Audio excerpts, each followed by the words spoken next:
Office କାମ ସାରି ଅପରାହ୍ନରେ ବାହାରିଲୁ କେଉଁଝରରୁ ସମ୍ବଲପୁର ଏକ ଗସ୍ତ କାର୍ଯ୍ୟକ୍ରମରେ। ଗାଡ଼ିରେ ବସି ମୋବାଇଲ ଦେଖୁ ଦେଖୁ କେତେବେଳେ ଆଖି ଗାଡ଼ିର ଝରକା ପାର ହୋଇ ବାହାରକୁ ଚାଲିଯାଇଛି, କିନ୍ତୁ ଆଖି ଆଉ ଫେରାଇ ପାରିଲି ନାହିଁ ତା'ର ଅପରୂପ ସୌନ୍ଦର୍ଯ୍ୟରୁ। କ୍ରିମ୍ କଲରର ଶାଢ଼ୀରେ ସାଫ୍ରନ୍ କଲରର ଛିଟା ଆଉ ବଟଲ ଗ୍ରୀନ୍ କଲର ଧଡ଼ିରେ ସେ ଆହୁରି ସୁନ୍ଦର ଦିଶୁଥାଏ। ଗୋଧୂଳି ଲଗ୍ନରେ ସବୁଜ ବନାନୀ ଘେରା ପାହାଡ଼ରେ ବାଦଲ ମାଡ଼ ହୋଇ ସୃଷ୍ଟି ହୋଇଥିବା ଏ ମନଲୋଭା ଦୃଶ୍ୟ ଉପଭୋଗ କରିଥିଲୁ କାଞ୍ଜିପାଣି ଘାଟିରୁ।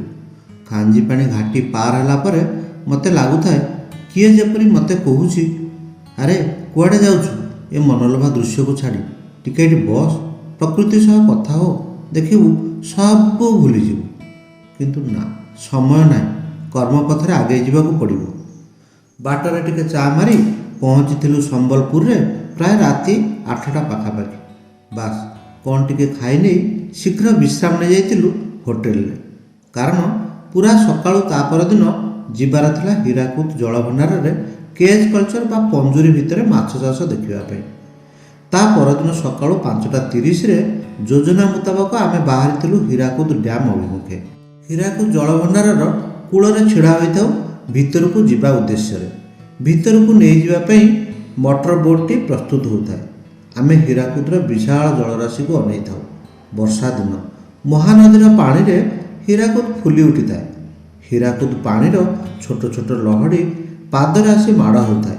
ମୋତେ ଲାଗିଲା ହୀରାକୁଦ ଏତେ ପାଣି ପାଇ ଭାରି ଖୁସି ଅଛି, ଆଉ ଫୁଲେଇ ହୋଇ ଆମକୁ ତା'ର ଠାଣି ଦେଖାଉଛି। ଲହଡ଼ି ସବୁ ପବନରେ ଦୋଳି ଖେଳିଲା ପରି ଖେଳୁଛନ୍ତି। ବେଳେବେଳେ ଟିକେ ବଡ଼ ବଡ଼ ଲହଡ଼ି ଆମ ଗୋଡ଼ରେ ବାଡ଼େଇ ଆମକୁ ଟିକେ ଡରେଇ ଦେଉଛନ୍ତି। ଆରେ ଆମେ କ'ଣ ଡରିବା ଲୋକ, ଆମେ ପୁରା କର୍ମବୀର। ମଟର ବୋଟ୍ରେ ଚଢ଼ି ଲାଇଫ୍ ଜ୍ୟାକେଟ୍ ପିନ୍ଧି ପ୍ରସ୍ତୁତ ହୋଇଗଲୁ ଗନ୍ତବ୍ୟସ୍ଥଳ ଅଭିମୁଖେ। ଇଞ୍ଜିନ୍ ଷ୍ଟାର୍ଟ ହେଲା, ବୋଟ୍ ଆଗେଇଲା। ହଠାତ୍ ଏକ ବଡ଼ ଲହଡ଼ି ଆମ ବୋଟ୍ରେ ମାଡ଼ ହେଲା। ସତେ ଯେମିତି ହୀରାକୁଦ ଆମକୁ ଛିଗୁଲେଇ କହୁଛି, ଡରିବାର ନାହିଁ ପା। ପୁଣି ଏ ମଟର ବୋଟ୍, ପୁଣି ଏ ଲାଇଫ୍ ଜ୍ୟାକେଟ୍ କ'ଣ ପାଇଁ? ମହାନଦୀର ପାଣିକୁ ଚିରି ବୋଟ୍ ଆଗେଇ ଚାଲିଥାଏ କେଜ୍ କଲଚର ଆଡ଼କୁ। ବୋଟ୍ରେ ବସି ଆମେ ଉପଭୋଗ କରୁଥାଉ ଜଳରାଶିର ଢେଉ ସହିତ ତା'ର କୁଳୁକୁଳୁ ନାଦକୁ, ଜଳଭଣ୍ଡାର ମଝିରେ ଥିବା ଟାପୁକୁ, ବିଶାଳ ଜଳରାଶିରେ ମାଛମରା ଛୋଟ ଛୋଟ ଡିଙ୍ଗିକୁ, ସକାଳର ବାଳୁତ ସୂର୍ଯ୍ୟର ରଙ୍ଗୀନ ମୁରୁଜ ପରି ବିଛେଇ ହୋଇ ପଡ଼ିଥିବା ଆଲୋକ ରାଶିକୁ, ଆକାଶରେ ଘୁରି ବୁଲୁଥିବା ଖଣ୍ଡ ଖଣ୍ଡ ବାଦଲକୁ, ଆଉ ଜଳଭଣ୍ଡାରକୁ ଘେରି ରହିଥିବା ଉଚ୍ଚା ଉଚ୍ଚା ପର୍ବତମାଳାକୁ। ଏହି ଭିତରେ ଆମେ ପହଞ୍ଚି ଯାଇଥିଲୁ ଏକ ଗୋଲାକାର ବା ସାର୍କୁଲାର କେଜ୍ ପାଖରେ, ଯାହାର ବ୍ୟାସ ଥିଲା 12 ମିଟର ଓ ଗଭୀରତା ଥିଲା 5 ମିଟର, ଯେଉଁଥିରେ ଥିଲେ ପ୍ରାୟ 30,000ଟି ପଙ୍ଗାସ ବା ଜଳଙ୍ଗ କଣ୍ଟିଆ ମାଛ। ମାଛଗୁଡ଼ିକର ହାରାହାରି ଓଜନ ପ୍ରାୟ 1 କିଲୋଗ୍ରାମ ଥିଲା ଏବଂ ଗୋଟିଏ ସାର୍କୁଲାର କେଜ୍ରେ ପ୍ରାୟ 30,000 କିଲୋଗ୍ରାମ ବା 30 ଟନ୍ ପାଖାପାଖି ମାଛ ଥିଲେ। ତାପରେ ଆମେ ଯାଇଥିଲୁ ଆଉ ଏକ ଆୟତାକାର ବା ରେକ୍ଟାଙ୍ଗୁଲାର କେଜ୍ ପାଖକୁ, ଯେଉଁଥିରେ ଗୋଟିଏ ବେଟେରୀରେ ପ୍ରାୟ 6 ମିଟର ଲମ୍ବ, 4 ମିଟର ଓସାର ଓ 4 ମିଟର ଗଭୀରରେ 24ଟି କେଜ୍ ବା ପଞ୍ଜୁରୀ ଭଳି ବାକ୍ସ ଥିଲା। ପ୍ରତି ବାକ୍ସରେ ପ୍ରାୟ 3,000ଟି ଗିଫ୍ଟ ଟିଲାପିଆ ମାଛ ଥିଲେ।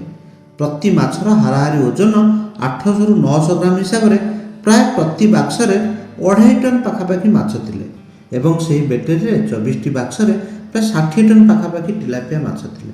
ଏତେ ମାଛ ଦେଖି ଆମେ ଅଭିଭୂତ ହୋଇଯାଇଥିଲୁ। କେଜ୍ ଭିତରକୁ ଖାଦ୍ୟ ଫିଙ୍ଗିଦେଲେ ଭୋକିଲା ମାଛ ଗୁଡ଼ାକ ମାଡ଼ି ଆସୁଥିଲେ ଖାଇବା ପାଇଁ। ଗୁଡ଼ାଏ ଭୋକିଲାଙ୍କର ଖାଦ୍ୟ ପାଇଁ ମାଡ଼ଗୋଳର ଦୃଶ୍ୟ ଆମେ ହୃଦୟହୀନ ଭାବେ ଉପରେ ଥାଇ ଉପଭୋଗ କରୁଥାଉ। ଠିକ୍ ଏହି ସମୟରେ ମୁଁ ଲକ୍ଷ୍ୟ କଲି କିଛି ମାଛ ଖାଇବାକୁ ନ ଆସି ଟିକେ ଦୂରରେ ପହଁରୁଥାନ୍ତି। ଭାବିଲି ରୋଗବାଗ ହୋଇଥିବ, ମାଛ ଗୁଡ଼ାକ ଟିକେ ଦେଖିନେବା।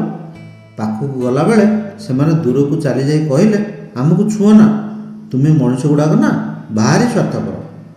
ଆମକୁ ଆମ ମା' କୋଳରେ ପଞ୍ଜୁରୀ ଭିତରେ ବନ୍ଦୀ କରି ରଖିଛ, ଆମକୁ ଟିକେ ମୁକ୍ତି କରିଦେଲେ ଆମେ ବିଶାଳ ଜଳରାଶିରେ ଟିକେ ମନ ଖୋଲି ପହଁରନ୍ତୁନି, ଟିକେ ମନ ଖୋଲି ଖେଳନ୍ତୁନି। ମୁଁ ଟିକେ ଦୁଷ୍ଟ ହସ ହସି କହିଲି, ଆରେ ତୁମେ କାହିଁ ବୁଝିବ, ତୁମର ଆଉ ମଣିଷର ସମ୍ପର୍କ କ'ଣ? ଏ ପରା ଖାଦ୍ୟ ଖାଦକର ସମ୍ପର୍କ, ଏ ପରା ବେପାର ବେପାରୀଙ୍କର ସମ୍ପର୍କ। ଏମାନଙ୍କ ଆଖିରେ ତୁମେ ଜୀବ ନୁହେଁ, ତୁମମାନଙ୍କର ଜୀବନ ନାହିଁ, ତୁମେ କେବଳ ବସ୍ତୁ, ତୁମେ କେବଳ ସାମଗ୍ରୀ।